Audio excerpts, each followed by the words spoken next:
Okay, I wanted to do a quick video on cleaning microwaves, especially ones that can also be used as an oven. So this is a stainless steel microwave that also has the ability to be used as an oven. So there's going to often be more burnt food and things differently than just messiness from regular microwaving. And then also you can see that the door gets pretty greasy and gross. So we're going to be cleaning that today as well. So let's start with the inside, which is always a good thing to do. Go ahead and open it up and see what you're looking at. So if it does have a rack like this, you would want to take it off and basically just rinse it off in the sink. Microwave plates should always be removed and washed in the sink with soapy water. If you ever try to just leave it in and kind of just wipe it down, I'll show you that you're not going to get good results. And even if you think that you do a really good job wiping it, they're usually just too dirty. It's kind of the same concept as if you were trying to hand wash dishes by just wiping them with a rag.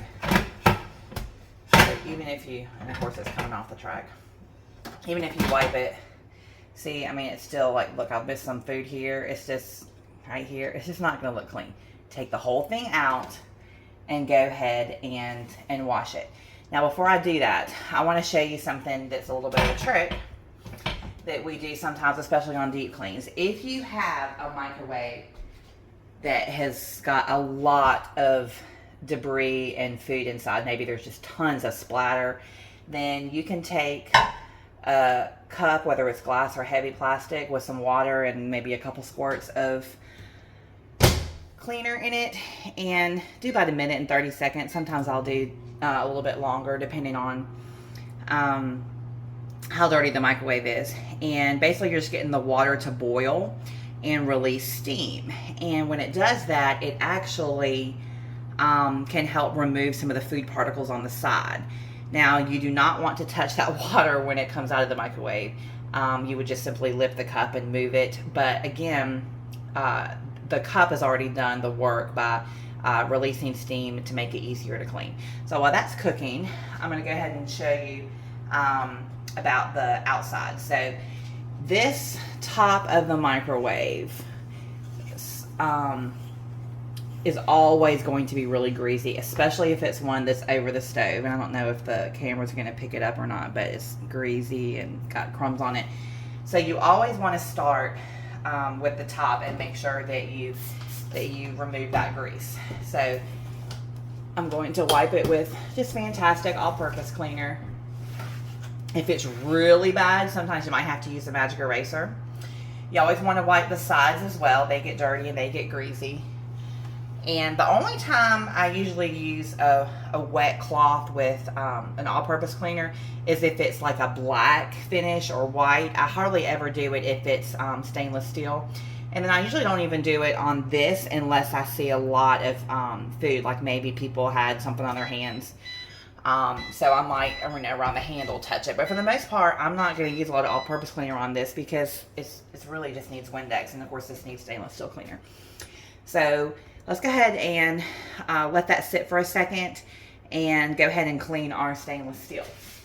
So there's lots of different ways you can clean stainless steel. We use baby oil just because it's cheap. Sometimes customers provide us with stainless steel cleaner. Sometimes people have the wipes. But if you use anything oily, you don't want to use anything more than that. That is actually kind of a lot. And so you're just going to rub it different directions. You don't want to try to be too perfect with it. Make sure that you just get all the stainless steel, the handle all the way around, because they get fingerprints and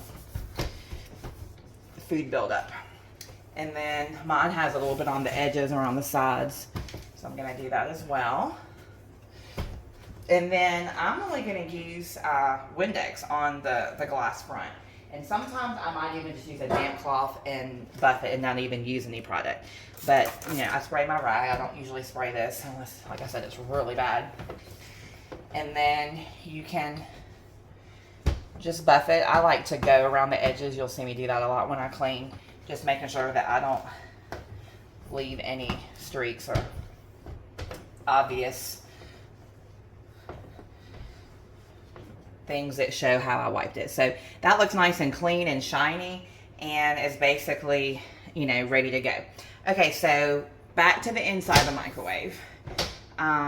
You can see that the water was boiling a little bit. I can feel a little bit of steam in here. For the sake of the video, I'm not going to do it any longer, but if I had done maybe another 30 seconds or a minute, we'd have a little more steam in here, but this microwave's really not that bad. Okay, so if we're getting ready to clean it, we're going to remove everything from the microwave. So we're going to go ahead and take this plate out, and we will wash it in the sink. Anytime that you are cleaning the inside of a microwave that has, you know, any sort of holes in it, maybe because it is used like an oven, you want to avoid directly spraying that. But it's fine if you want to spray the back or the bottom. There's a little bit on the side here. I'm not going to spray this. The top often gets really bad, and I don't know if it's going to pick up in the video. Yeah, you probably can't see it. But there is quite a bit of, well, I'll just show you with my hands. Look at that. That's disgusting.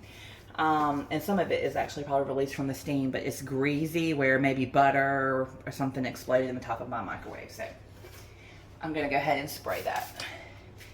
And at this point, you can either use one of your rags, or if you wanted to use a magic eraser, that's fine.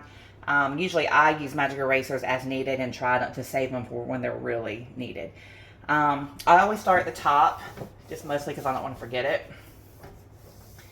and want to work from the top down. And it's gross. And wipe the sides. Every once in a while, you'll have a customer that has this type of microwave, and they'll tell you to use something like vinegar water. They want only all natural products in here since it is cooking their food. I'm fine with that, but you may have to work a little bit harder because it doesn't have a degreaser in it. So I've done both sides and the top, working on the back, and then the bottom. And of course mine is stainless steel all the way because it's a oven as well, but a lot of times they'll be plastic and they might be a little more stubborn and difficult to clean. Sometimes you might even need a toothbrush if there's a lot of crumbs. Okay, so now I'm going to, before I do anything else, turn your attention to the door, and hopefully it will show up in the camera. This is disgusting. I notice a lot of times people completely miss these. I don't know why, but they need to be cleaned as well. And make sure that you rinse out your rag if needed, and use an all-purpose cleaner. You can use a magic eraser if you need to, but you want to really make sure that all the food is removed from the door. I go ahead and wipe this usually just real quickly just to make sure it's clean. And then while we're focused on the door, there's a little piece that didn't come off just by rubbing it. You always want to dry it. A lot of times I let mine air dry for a little bit, but for the sake of the video, you want to make sure that it is very clean and you didn't miss any spots, and that, you know, you can see through to the other side.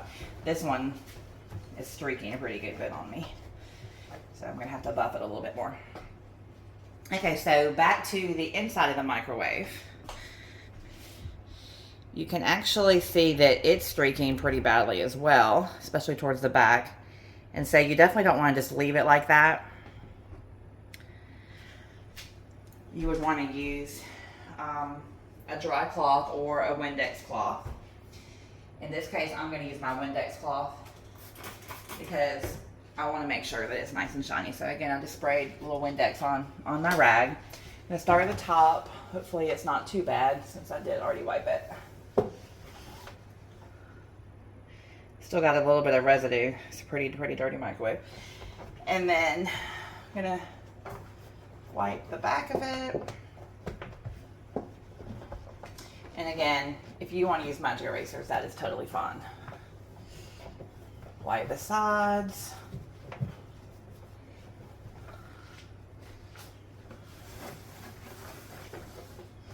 And the bottom.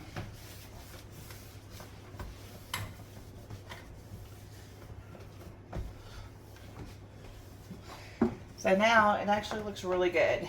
The back actually almost is like a mirror. It shows my reflection. So this is a really clean microwave now. Now this is discolored and has a little burn on food because it does act like an oven. If you wanted to try to use a magic eraser and oven cleaner, or even some of that stovetop cleaner from the glass stovetop, you could. I'm just going to use a magic eraser on some more all-purpose, and I'm really more or less just making sure that nothing else is going to come off easily. It's not our job to do a full cleaning like we would with an oven. We just want to make sure there's nothing that will come off that would make it look a little bit better. And I did get a little bit off. So, and then of course once everything is cleaned, you would put it back. So that is the little tip on how to clean a microwave.